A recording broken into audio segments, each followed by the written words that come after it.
I'm a big fan of Panasonic. Not only do we use the Whisper Quiet fans in every single bathroom, and we've been using them for years, which if you listen,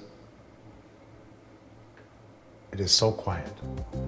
So I love how quiet it is, but you have like 5 bathrooms in the house. 5 bathrooms. And laundry room. That's right. That's So now code. we have 6 Whisper Quiet fans. Pardon? We have 6 Whisper Quiet fans. I like that. It's nice. It's not noisy. Not at all. That's good. Yeah.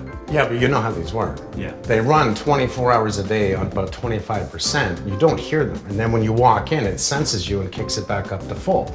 So then it sets at a time limit. You're going to have a shower, exhaust all that moisture out, goes back to 25%. Bam, bam, bam. Between the Panasonic inverter and battery backup, we're receiving electricity.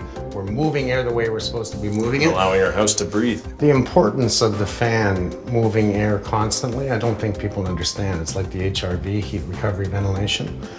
The more it's on, the more you're moving the air throughout your house. So it's imperative. And then when it senses you walk in the bathroom, it kicks up to 100%, and that's at 100%. That's quiet. Oh yeah.